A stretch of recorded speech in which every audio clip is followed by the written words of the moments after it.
कई बार हम लोग जब रिलेशनशिप में भी जाते हैं तो हम लोग यही सोचते हैं ना कि मेरे जैसा हो, मेरे जैसा ही हो, हमेशा मेरे जैसा होने चाहिए, बट वो सही नहीं है मेरे हिसाब से, थोड़े डिफरेंसेस रहना बेटर है। हम अगर एक जैसे हो जाएंगे तो हमारा इंटेलेक्चुअल स्टिमुलेशन नहीं हो पाएगा, ग्रो ही नहीं कर पाएंगे हम ग्रो नहीं कर पाएंगे। तो ह्यूमन रिलेशनशिप की एक और साइकोलॉजिकल नीड है, वो है कॉग्निटिव स्टिमुलेशन, जो इंटेलेक्चुअल स्टिमुलेशन मैं कह रहा हूँ कि आप और मैं मिले क्योंकि इवोल्यूशनरी पर्सपेक्टिव था, सिनर्जी थी, रिसोर्सेज शेयर कर सकते हैं। दूसरा, आप और हम बैठ कर बात करना चाहेंगे इस पॉडकास्ट के पहले भी और पॉडकास्ट के बाद, इसलिए क्योंकि हमको एक दूसरे के आइडियाज़ पसंद आ रहे हैं, हमें कुछ नया जानने को मिलेगा, राइट। तो ये चीज़ हमें इनकरेज करती है कि हमें, अब क्या दो लोग एक जैसे ही हैं, एक जैसे ही सोचते हैं, तो different perspective, different ideas, different experiences तो होंगे नहीं ना। इस चीज़ को तो सेलिब्रेट किया जाना चाहिए कि यार ये, मैं जिस चीज़ को जैसे देखता हूँ ये बिल्कुल अपोजिट देखती हैं, अलग तरीके से, है ना। And this is the beauty कि हम अलग हैं दोनों, राइट। और हम एक दूसरे को कंप्लीट करते हैं, कंपीट नहीं करते। ये भी बहुत पावरफुल प्रिंसिपल है जो आपने बोला। हाँ, मैक्सिमम लोग compete करने लग जा रहा है। हाँ, compete करते हैं ना। सैड बात ये है ना कि आज घर में ही कंपटीशन घर से चालू हो रहा है। सब घर में एक दूसरे को compete करने की इंस्टेड ऑफ कोलैबोरेशन।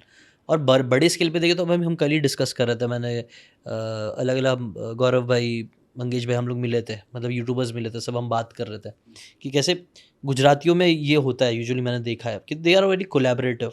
एक बंदा अगर रेती का बिजनेस कर रहा है तो वो दूसरा ईंट का करेगा, दूसरा पेंट का करेगा, और ऐसे कोलैब कम्युनिटी को पूरा ग्रो कराएंगे। वहीं पे कई ऐसी कम्युनिटीज़ है जहाँ पे सिर्फ एक ने वड़ा पाव खोला तो दूसरा भी वड़ा पाव खोलेगा, उधर कम्पीट चालू कर देंगे, और इसीलिए अब एक दूसरे को वो कम्युनिटी ग्रो नहीं कर पा रही है। बट ऐसी कई सारी कम्युनिटीज़ है, गुजराती कम्युनिटी में तो मेरे टीम मेंबर है नागौरी कम्युनिटी, वो लोग एक ही धंधे में है लेकिन एक दूसरे को कोलैब करके एक दूसरे को हेल्प कर रहे हैं ग्रो होने में, कहीं ना कहीं हेल्पिंग है रेदर देन कम्पीटिंग। तो वो कोलैबोरेटिव ज़्यादा है रेदर देन। तो कोलैबोरेटिव अप्रोच से डबल फ़ायदा हो रहा है इंडिविजुअल का। जैसे मैं शायद खुद कुछ करना चाहूँगा तो उसमें जो मैं कमा रहा हूँ वो तो अपनी जगह है, पर मैं कह दूँ कि जिशान भाई आप ये कर लो और मैं ये कर लेता हूँ, अपन दोनों मिलके फुल इंटेंसिटी से ये वाला काम करते हैं, तो शायद जितना मैं इंडिविजुअली कमा रहा था उससे ज़्यादा मैं भी कमाऊँगा और आप भी ज़्यादा कमाएंगे, और एक दूसरे के होने की वजह से ज़्यादा कमाएंगे, राइट, है ना। तो दोनों ग्रो कर रहे हैं, तो कोलैबोरेटिव अप्रोच तो चाहिए ही चाहिए। ये रिश्तों में भी चाहिए और ये जीवन के किसी भी डायमेंशन में चाहिए, किसी भी फील्ड में। आई थिंक कोलैबोरेटिव अप्रोच होना चाहिए, तभी as a society, as human being हम इवॉल्व होकर ग्रो कर पाएंगे, बड़ी बड़ी चीज़ें कर पाएंगे। और वो बोलते हैं ना, एक और एक दो नहीं होते, एक और एक 11 होते हैं। It's so true. हमें लगता है कि एक और एक मिलेंगे तो क्या दो बन जाएगा, नहीं नहीं, अब दो लोग, दो अलग अलग पावरफुल माइंड मिल जाते हैं ना, वो लोग 11 बना देंगे, 11 100 बना देंगे, क्योंकि डिफरेंट एनर्जी लेके आ रहा है ना, एक अलग वाइब्रेशन, अलग पूरी टीम लेके आ रहा है। तो वो बहुत ज़रूरी है, जो मैं बहुत ज़्यादा दिल से, मेरे वैल्यूज़ में भी है collaborations.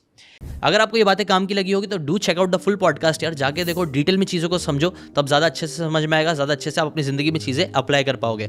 Thanks so much and subscribe this channel.